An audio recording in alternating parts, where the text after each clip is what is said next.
préparation, une semaine d'activité, 24 heures de course pour les constructeurs, pour les organisateurs, pour les mécaniciens, pour les pilotes.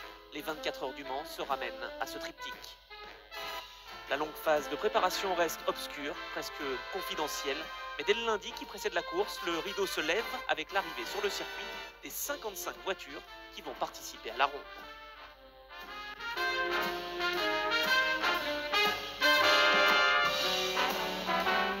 En cette année 64, la construction française est présente avec les CD, Alpine ou René Bonnet Aérojet. Chaque année, elles sont au départ et pour cette 32e édition des 24 heures, elles sont au nombre de 4. L'an dernier, c'est une René Bonnet qui a enlevé la première place au classement à l'indice énergétique. Leur objectif est donc de vaincre de nouveau, notamment face aux Alpines de Jean Redley, leur grande rivale.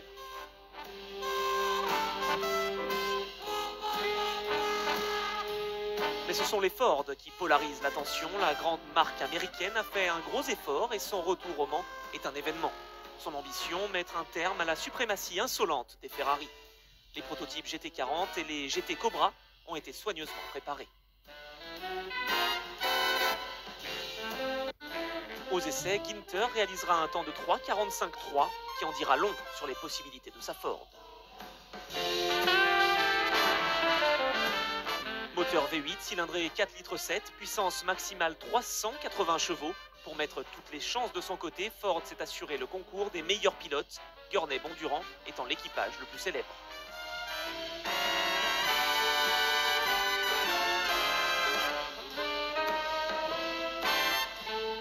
Mais ce sont les 3 prototypes qui ont le plus de succès. Il faut reconnaître que Roy Loon a su leur donner une très belle allure. C'est le résultat d'un an de travaux, d'épures, de tests et de corrections. Certes, les essais du mois d'avril avaient permis de constater quelques imperfections, mais on affirme que les techniciens de chez Ford ont fait disparaître ces défauts mineurs.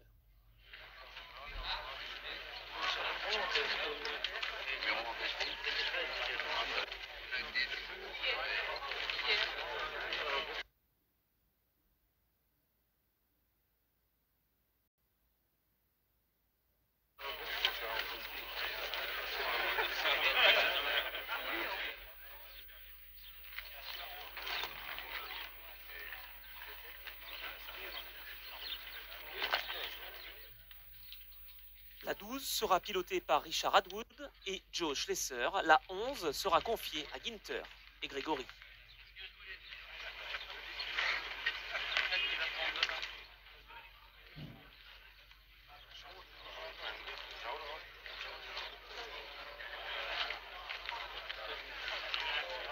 Quant à la 10, ce sont Bruce McLaren et Phil Hill qui se relayeront à son volant. Comme toutes les autres voitures, les Ford sont soumises aux opérations de pesage et de vérification.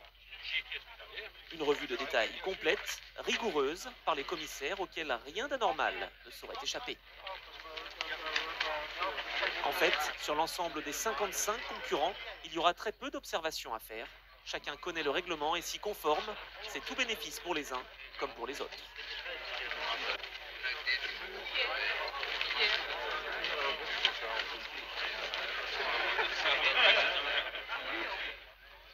Ces monstres, pour l'instant paisiblement endormis, sont toujours un objet de curiosité. Pendant la course, ils passeront si vite que personne ne pourra les détailler. Ils sont aussi matière à réflexion sur la patience, sur l'astuce, l'ingéniosité des concepteurs et des constructeurs pour concilier puissance et aérodynamisme, vitesse et tenue de route. C'est en considérant de telles pièces d'orfèvrerie qu'on s'explique les progrès constants de l'automobile.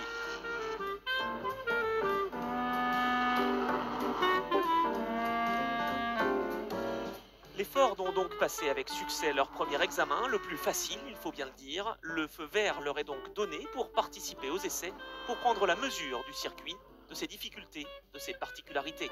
Rares en effet sont les circuits aussi personnalisés que celui du Mans. Dans quelques heures, les pilotes auront une dernière occasion d'adapter au mieux les possibilités de la mécanique aux constantes du parcours.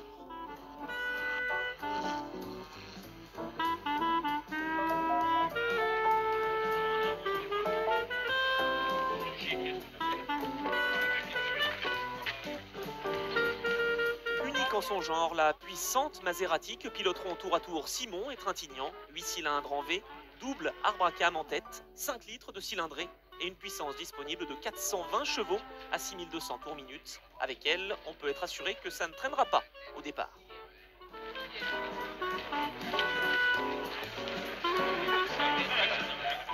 Encore une fois, Ferrari est venu en force, 5 prototypes comme celui de Guichet et Vaccarella, la numéro 20, ainsi que 4 GT. Au palmarès des 24 heures, 7 victoires, dont 4 consécutives ces dernières années. La 21 est le prototype de Scarfiotti et Parks, les atouts maîtres de la marque de Maranello, une parfaite mise au point et la solidité à toute épreuve de son moteur de 12 cylindres en V. La 20 et la 21 sont des 3 litres 3, la 19 de Surtees et Bandini est une 4 litres. Ici, l'une des deux CD, Charles Dutch, qui défendront les couleurs françaises avec les Alpines et les René Bonnet. 20 juin, dès les premières heures de la matinée, l'enceinte du circuit s'anime, le grand jour est arrivé et 4 heures avant le départ, le restaurant affiche déjà complet.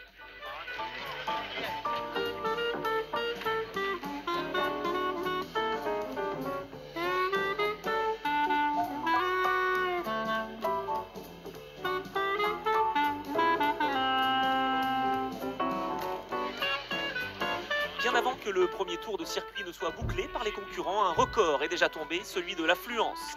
Plus de 300 000 personnes qui, pour rien au monde, n'auraient voulu manquer ce spectacle permanent qui va durer pendant 2 tours du cadran. Une foule de jeunes et de moins jeunes, de connaisseurs et de profanes, une foule prévoyante et organisée.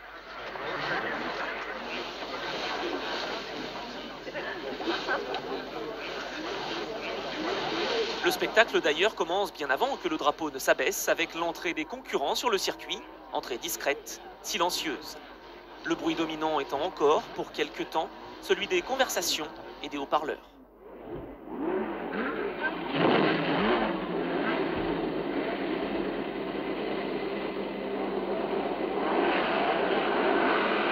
La Ferrari numéro 19 occupe la meilleure place, la première. Les autres sont derrière, en biais, l'ordre ayant été déterminé par les temps aux essais. La Ford de Günther Gregory est en 2e position, devant la Ferrari de Pedro Rodriguez et Skip Hudson. En 4e position, on retrouve la Ford numéro 10 de McLaren et Hill.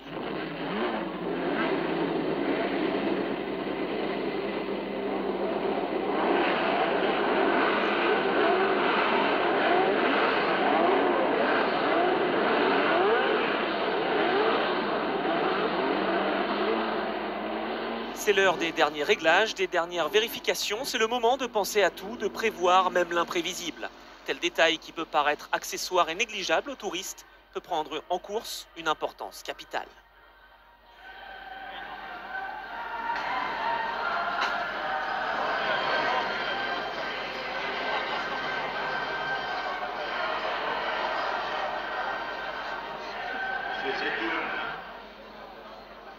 Deux Jaguars sont au départ. Le constructeur britannique a gagné 4 fois les 24 heures du Mans. Dans les tribunes, les spectateurs sont là pour vivre la course pleinement. Ils vont surtout vivre 2 minutes d'une extraordinaire intensité, celles qui vont s'écouler entre 15h59 et 16h01.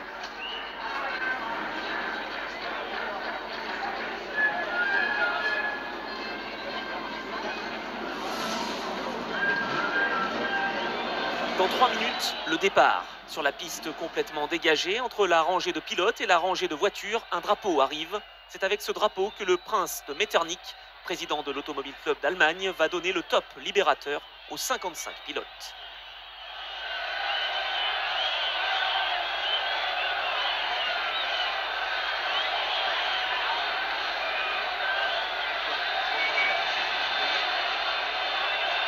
16h pile, ils sont partis et le plus rapide sera le Mexicain Pedro Rodriguez sur sa Ferrari.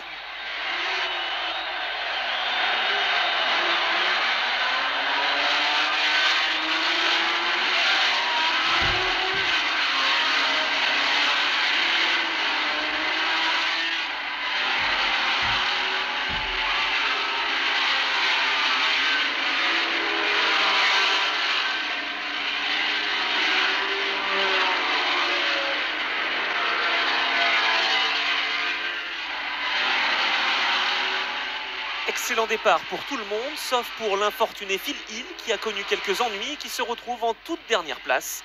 D'entrée, les Ferrari ont pris le commandement. Rodriguez, Surtees, Graham Hill et Scarfiotti. 13 km 461 à couvrir avant de passer pour la première fois devant les tribunes.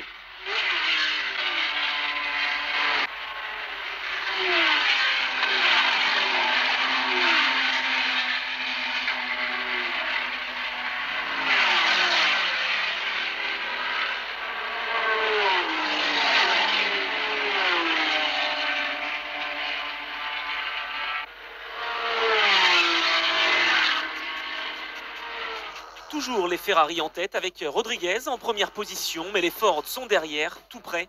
La course est déjà bien lancée.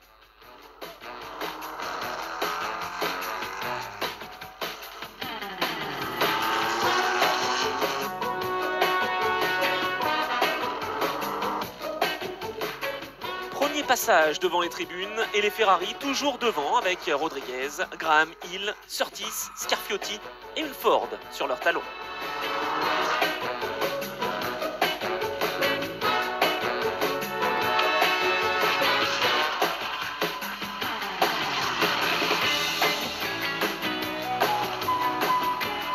Les Ferrari et la Ford vont très vite, le record du tour est sérieusement menacé. Et déjà un concurrent est en difficulté après le premier tour, c'est Baghetti qui a des ennuis avec son embrayage.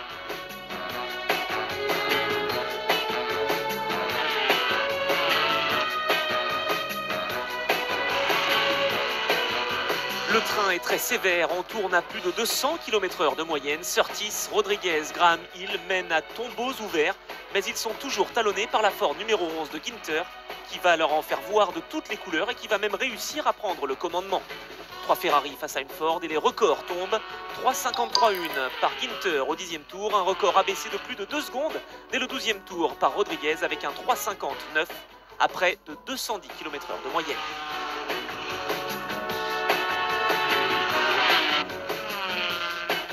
Sévère aussi en GT où Fernand Tavano en 10e position sur sa Ferrari est lancé à la poursuite des AC Cobra. Une première heure étourdissante avec cette empoignade avec les deux F, Ferrari et Ford.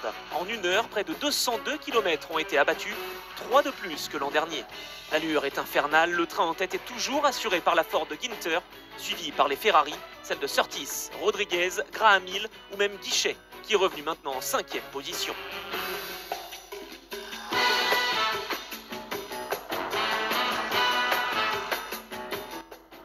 Au 20e tour, Rodriguez réalise l'exploit de la journée, un tour en 3,49,8 à près de 211 km/h de moyenne. Lorsque Ginter est obligé de ravitailler, Surtees en profite pour prendre la tête de course. Grégory repart au volant de la Ford, il est en 2e position derrière Surtees. Le temps est magnifique et le public vit intensément les péripéties de la course. Une course qui s'annonce fertile en surprises et en rebondissements. Pour l'instant, la 19 est en tête, la 11 en 2e position. C'est au tour de Graham Hill de s'arrêter pour faire le plein. Le Britannique fait partie avec Surtees et Rodriguez du peloton de tête. Ravitaillement express en carburant pour la Ferrari numéro 14. C'est au tour maintenant de Bonnier de prendre le volant.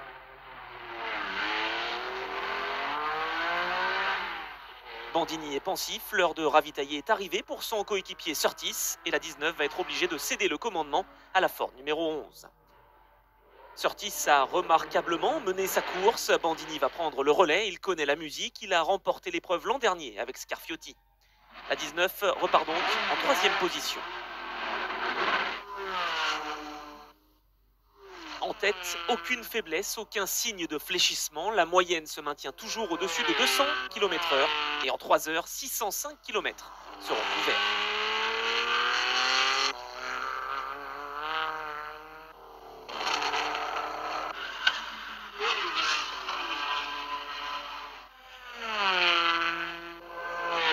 Derrière, après 23 tours de course, un accident est à déplorer. Celui-ci est survenu à la sortie de la ligne droite sous la passerelle Dunlop.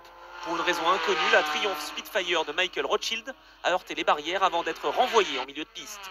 Plusieurs concurrents ont pu l'éviter et malgré les apparences, le pilote n'est que légèrement blessé.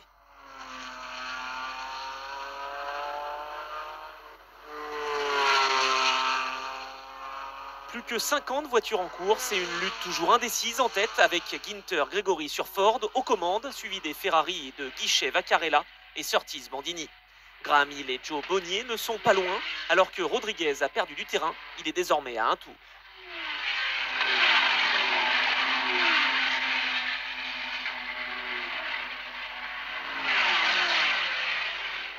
La René Bonnet de Bouarde fait mieux que se défendre puisqu'elle est en tête à l'indice énergétique. Pour Baghetti, les choses ne s'arrangent pas, il est loin après s'être arrêté longtemps à son stand après des soucis d'embrayage. Quant aux Porsche, elles sont bien placées à l'indice de performance mais connaissent quelques soucis. C'est notamment le cas de la 33 du Racing Team Holland. Avec l'allure imprimée en tête, il ne faut pas s'endormir. Après un demi-tour maîtrisé, à la Porsche de Pon van Wallinge est reparti.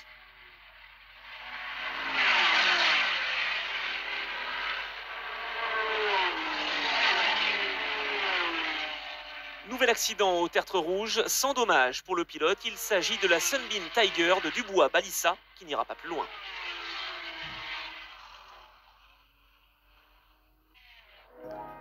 Mais il n'est pas de spectacle, aussi passionnant soit-il, qui ne finisse par nécessiter un entracte. Dans l'enceinte du circuit, les pôles d'attraction ne manquent pas, de quoi satisfaire même les plus difficiles. Les femmes sont là également et ont même l'occasion d'assister à un très beau défilé de mode.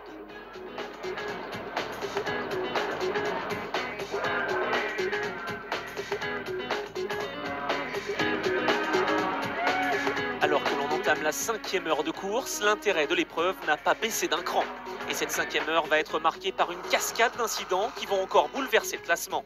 D'abord la disparition de la Ferrari numéro 15, celle de Rodriguez Hudson, celle qui détient le record du tour.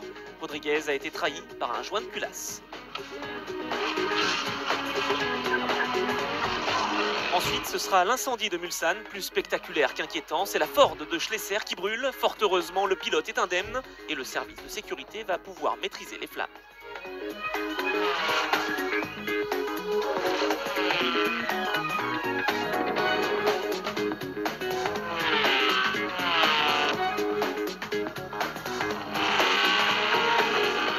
Les spectateurs se restaurent alors que les péripéties continuent en piste. La Ford de Ginter est à son stand depuis plusieurs tours en raison d'un problème de boîte de vitesse. On ne la reverra plus sur le circuit.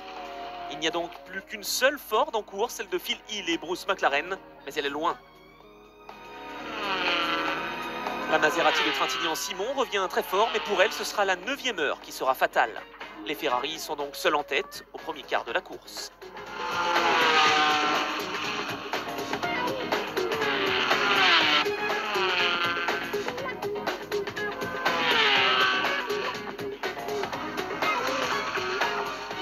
Plus que 44 voitures en piste, mais l'allure est toujours aussi soutenue en tête. Surtees et Bandini n'ont pas levé le pied. À chaque tour, ils sont pointés aux alentours de 3,55. Or, 3,55, cela représente plus de 206 km/h de moyenne. Et leur moyenne générale frise les 202 km/h. C'est tout simplement ahurissant si l'on songe que l'an dernier, Scarfiotti et Bandini ont battu le record général de l'épreuve à 190 km/h. Et tandis qu'elle continue sur la piste pour les bolides rouges, la fête commence au village des 24 heures. Elle va durer toute la nuit, ou presque.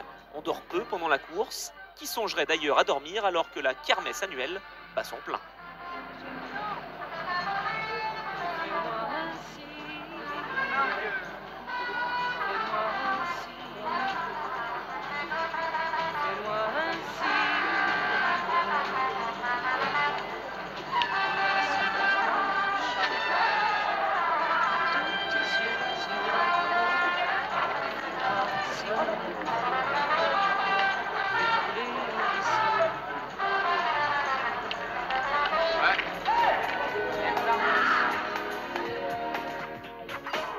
Il est minuit et la liste des abandons s'est encore allongée. 16 voitures hors course, 17 bientôt avec la Maserati de Trintignant et Simon. Avec la nuit, la moyenne générale a un peu fléchi. Elle dépasse tout de même encore les 200 km/h.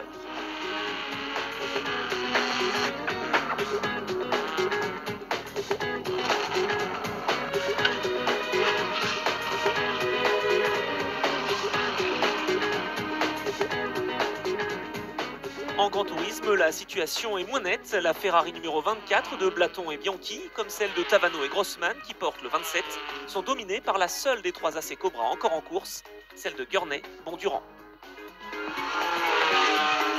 Il y a un tour d'horloge que la course est partie et le classement à la distance est toujours à l'avantage des Ferrari. Surtees, Bandini en tête, Guichet, Vaccarella dans le même tour.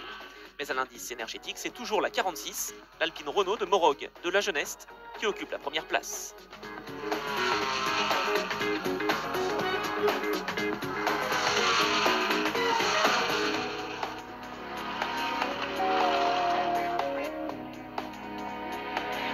Et tandis que la brume matinale découvre peu à peu la campagne mancelle, on peut mesurer combien, comme à l'accoutumée, la nuit des 24 heures aura été meurtrière pour les mécaniques et piégeuse pour les pilotes. Endommagé, l'Alfa Romeo Giulia numéro 40 ne terminera pas. 7 au départ, les Porsche seront 5 à l'arrivée, une excellente proportion, alors que la Lotus Elite de Wagstaff Hunt passera la journée comme elle a passé la nuit, c'est-à-dire très bien.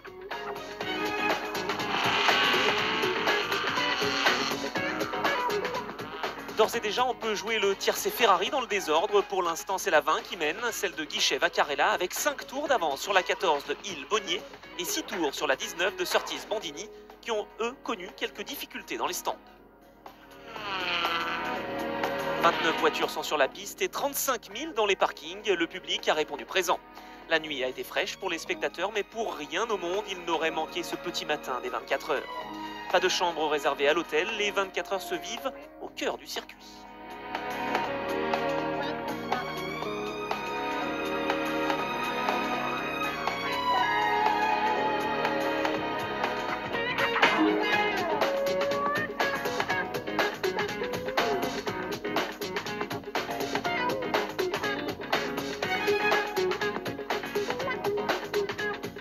Après une nuit courte et une toilette matinale, les passionnés vont pouvoir retrouver leurs concurrents préférés en piste. Mais avant cela, n'oublions pas le petit déjeuner.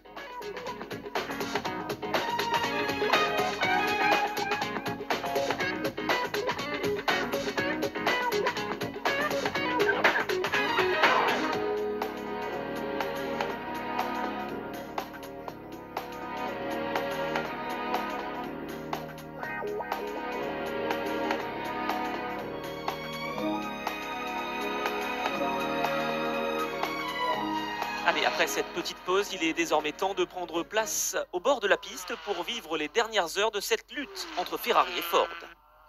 Sur sa 250 GTO, Fernand Tavano est toujours là, dans les 5 premiers à la distance, alors que Surtees et Bandini sont 3e.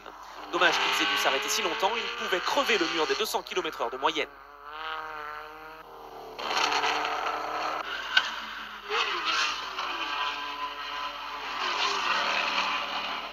Devant, la situation est des plus simples. 3 prototypes Ferrari aux 3 premières places sur 10 tours et à 13 tours, la Cobra GT de Gurney Bondurant.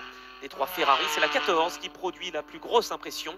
Graham Hill et Joe Bonnier ont réussi à revenir à 5 tours des leaders. Ils ont 5 tours d'avance sur celle de Surtees Bandini.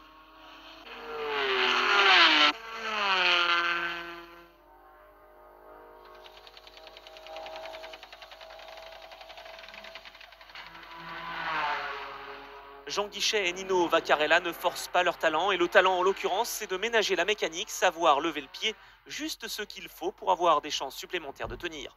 Une baisse de régime insignifiante mais dont les conséquences seront peut-être énormes.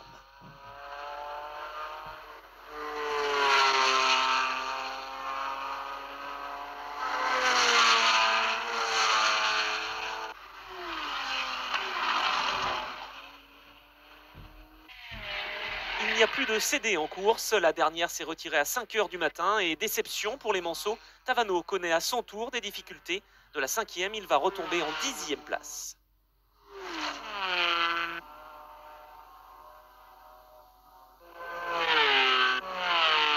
L'arrivée sera donnée dans moins de 4 heures et c'est toujours Guichet Vaccarella en tête. À 12h25, ils vont franchir le cap des 4000 km. Ils sont donc largement dans les temps pour battre le record à la distance.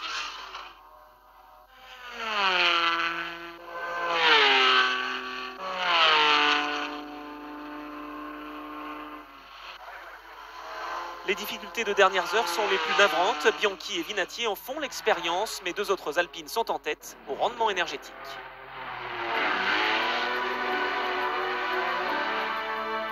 Pour certains, Le Mans aura été une révélation, pour d'autres une confirmation. Même les plus jeunes ont fait le déplacement, tandis que les restaurateurs continuent leurs préparatifs pour satisfaire le public.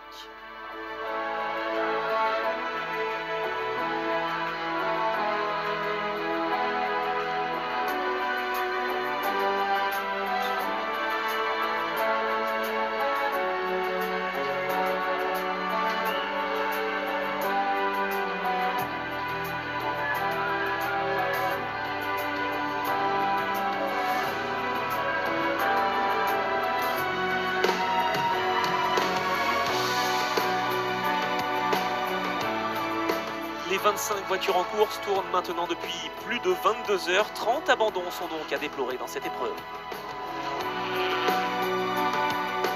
Devant, les positions n'ont pas changé. Jean Guichet et Nino Vaccarella sont en tête devant la 14 à 5 tours et la 19 à 10 tours. L'équipage est toujours très régulier avec des chronos de moins de 4 minutes au tour au volant de la Ferrari 3 litres 3 d'usine.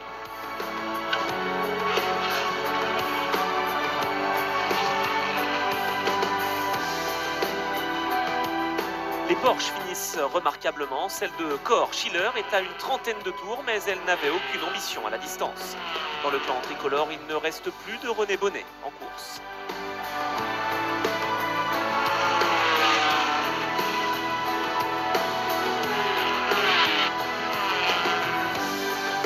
Plus qu'une heure, cette fois la course est jouée, et bien jouée. 20, 14 et 19, voilà le tiercé dans l'ordre. Guichet Vaccarella devant Hill Bonnier à 6 tours, Surtees Bandini à 12 tours. Derrière eux, la Ford de Gurney-Bondurant a renoncé à prendre la 3e place. Elle finira donc 4e et première en Grand Tourisme.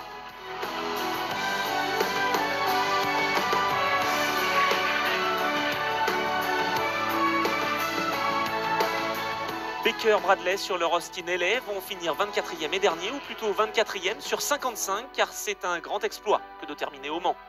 La marque victorieuse elle-même y aura laissé des plumes. Elle avait 7 prototypes au départ, elle en a 3 à l'arrivée. Le rideau va tomber sur cette 32e édition des 24 heures du Mans, qui aura donc été un succès complet. Succès populaire avec plus de 300 000 spectateurs, ce qui prouve que dès l'instant où l'on est venu au Mans, on y revient. Succès pour Ferrari qui prend les 3 premières places et qui remporte ainsi, et d'une façon absolument indiscutable, sa 5e victoire consécutive. Victoire à la distance et victoire à l'indice de performance. Record battu évidemment, 4695 km à plus de 195 km/h de moyenne. Et succès éminemment sympathique du triple champion de France, le Marseillais Jean Guichet, associé au Sicilien Nino Vaccarella.